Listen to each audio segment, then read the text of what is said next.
दोस्तों, अपनी पिछली वीडियो में आपको बता चुका हूं कि अमेरिका और ब्रिटेन की वायुसेना ने मिलकर कल रात यमन की राजधानी सना और हुदैदा में हवाई हमले किए थे, जिसमें तकरीबन 50 से ज़्यादा लोग हताहत हुए हैं। 16 लोग मारे गए, बाकी लोग बुरी तरह से घायल हैं। इन हमलों के बाद हुतीस की तरफ से कहा गया था कि आप कुछ भी कर लें, लेकिन आप हमें झुका नहीं सकते। इसका पलटवार बहुत जल्द किया जाएगा। और हुतीस ने अभी कुछ देर पहले जुमे की नमाज के बाद पलटवार कर भी दिया है। सबसे पहले तो जुमे की नमाज के बाद हुतीस सड़कों पर उतरे और एक बार फिर से नारे लगाते हुए फिलिस्तीनी भाई बहनों के साथ खड़े होने की बात कही। हुतीस का कहना है कि आप कुछ भी कर लें, लेकिन हम झुकने वाले नहीं हैं।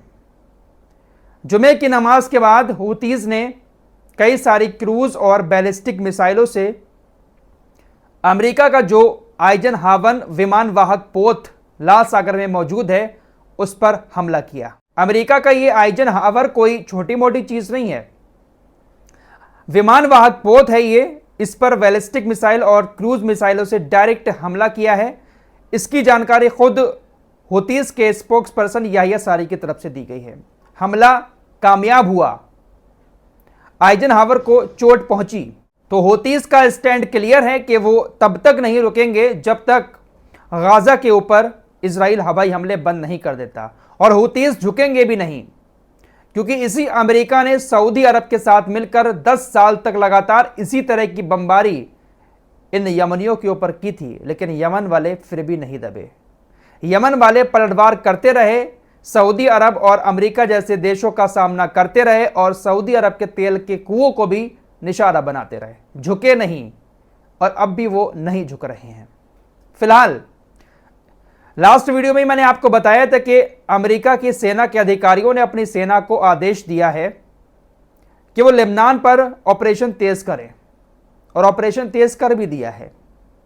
ऑपरेशन तेज कैसे किया है? इजराइल के एक ड्रोन ने लेबनान के अंदर एक एम्बुलेंस को निशाना बनाया। यह एम्बुलेंस समाज सेवा करती थी, लोगों को कहीं पर चोट लग जाती थी उनको उठाकर हॉस्पिटल पहुंचाती थी। उसी हॉस्पिटल वाली एम्बुलेंस पर एक ड्रोन ने अटैक किया, चालक दल मारा गया। दक्षिणी लेबनान के नौकारा में यह एम्बुलेंस पर हमला हुआ है, और नौकारा शहर में ही इजरायली फाइटर जेट ने भी हमला किया है। यहां पर भी कोई हिजबुल्लाह के लोग नहीं हैं, यहां पर लेबनान के आम लोग रहते हैं। ये लोग हर जगह सिर्फ और सिर्फ आम लोगों को ही निशाना बनाते हैं। लास्ट वीडियो में ही आपको मैंने यह भी बताया था कि जवालिया कैंप से और बैतलाहिया से इजरायली सेना कई हफ्तों के ऑपरेशन के बाद वापस जा चुकी है। जैसे ही इजरायली सेना वहां से हटी, गाजा के लोगों ने अपने घरों पर वापस लौटना शुरू कर दिया। मेरे दोस्तों, जवालिया कैंप में जब लोग वापस गए, उन्होंने वहां पर जाकर देखा कि लाशें ही लाशें हर तरफ बिछी हुई हैं। तकरीबन अब तक, जब तक मैं ये रिपोर्ट तैयार कर रहा हूं, 70 लाशों को निकाल लिया गया है। जवालिया कैंप में 70 लाशें जो सड़ गल गई हैं, किसी का सर बचा है, सिर्फ कंकाल बचा है, हड्डियां बची हैं, इस तरह के 70 शव अब तक बरामद किए जा चुके हैं, और बहुत सारे लोग अभी भी वहां पर निकलेंगे। तो इस तरह से ये लोग सिर्फ और सिर्फ बेगुनाह लोगों को निशाना बना रहे हैं। एक तस्वीर आपको और दिखाऊंगा, और इस तस्वीर को देखने के बाद वाकई में दिल रो रहा है। इजराइल ने गाजा के अंदर तो सारी मस्जिदों को शहीद कर ही दिया है, अब रफा के अंदर भी वो मस्जिदों को शहीद कर रहा है, मस्जिदों में आग लगा रहा है। रफा के अल शौका जिले में अल सहाबा मस्जिद को इजराइल ने जला दिया। अल सहाबा मस्जिद कोई छोटी मोटी मस्जिद नहीं है, बहुत बड़ी मस्जिद है, और इस मस्जिद में आग लगा दी। जितने भी कुरान पाक वहां पर रखे हुए थे सब जल गए। तस्वीरें आपको दिखा रहा हूं, आपका दिल पिघल जाएगा, लेकिन इन तस्वीरों को देखने के बाद हुक्मरानों का दिल नहीं पिघल रहा है। जरा तस्वीरें देखिए।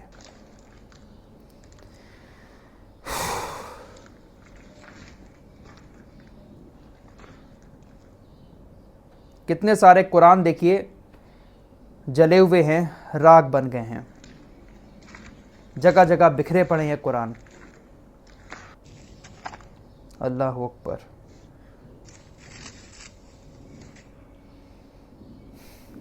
देखिएगा, पूरी मस्जिद में कुरान पाक रखे हुए थे और सभी को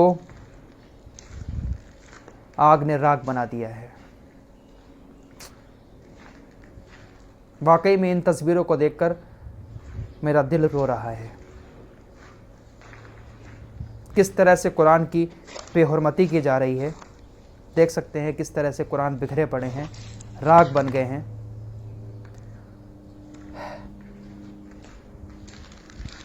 पूरी की पूरी मस्जिद में आग लगा दी। काफ़ी बड़ी ये मस्जिद थी। तो इस तरह से इजराइल मस्जिदों को टारगेट कर रहा है। अब रफ़ा के अंदर भी, गाज़ा के अंदर तो कुछ नहीं छोड़ा, सारी मस्जिदों को शहीद कर दिया, खंडर बना दिया, लेकिन हुक्मरानों का दिल नहीं पिघला।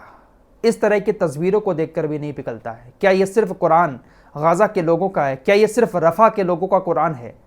क्या दुनिया भर के अरबियों का, इन हुक्मरानों का ये कुरान नहीं है? दोस्तों, लास्ट वीडियो की खबरों को ही मैं थोड़ा सा आगे अपडेट कर रहा हूं। पिछली वीडियो में आपको बताया था कि स्लोवेनिया ने फ़िलिस्तीन को आज़ाद राज्य का दर्जा देने का ऐलान कर दिया है। जैसे ही ऐलान किया उसके फ़ौरन बाद ही स्लोवेनिया ने अपने सरकारी भवन पर अपने देश के झंडे और यूरोपीय यूनियन के झंडे के साथ फ़िलिस्तीन का झंडा भी लहरा दिया। यार वाकई में ये यूरोपीय संघ के जो देश हैं, 10 देश अब तक ऐसा कर चुके हैं, ये वाकई में एक मिसाल पैदा कर रहे हैं। वैसे हमने बहुत सारे वीडियोज़ ऐसी भी देखी हैं मुस्लिम देशों की, जहाँ पर अगर किसी ने फ़िलिस्तीन का झंडा फहरा दिया है तो उसको पुलिस ने गिरफ्तार कर लिया है। जॉर्डन से ऐसी तस्वीरें आई थीं, सऊदी अरब से भी ऐसी तस्वीरें आई थीं कि फ़िलिस्तीन का झंडा फहराने पर गिरफ्तार कर लिया गया हो। लेकिन इन देशों की सरकारें खुद ऐलान कर रही हैं पहले आज़ाद राज्य होने का, उसके बाद अपने ही भवन पर आयरलैंड का झंडा मैंने आपको परसों दिखाया था, आयरलैंड ने भी अपने झंडे के साथ फ़िलिस्तीन का झंडा लगाया। तो ये देश कमाल कर रहे हैं। लेबनान के बॉर्डर पर हमले लगातार इधर उधर जारी हैं। इजराइल ने हमले किए तो हिजबुल्लाह ने भी पलटवार किया। हिजबुल्लाह ने अल जज़ौरा साइट में हमलावर ड्रोन के साथ आयरन डोम की बैटरी पर फिर हमला कर दिया। दावा किया जा रहा है कि आयरन डोम की जो बैटरी है वो पूरी तरह से डैमेज हो गई है और बाद में उसमें आग लग गई है। तो हिजबुल्लाह उस एरिया में आयरन डोम की बैटरीज को सबसे ज़्यादा निशाना बनाता है। आयरन डोम की बैटरीज पर जब निशाना साध लेता है, उसको नष्ट कर देता है, तो फिर उसके जो हमले हैं वो कामयाब हो जाते हैं, क्योंकि हमलों को, मिसाइलों को, रॉकेटों को सिर्फ और सिर्फ आयरन डोम ही रोकता है। जब बैटरी ही नष्ट हो जाती है तो आयरन डोम काम नहीं कर पाता है। फिलहाल इस वक्त दुनिया में कई सारी जंगें छिड़ी हुई हैं। ये तो जंग एक बहुत बड़ी है ही, जंग नहीं इसको नरसंहार कहेंगे।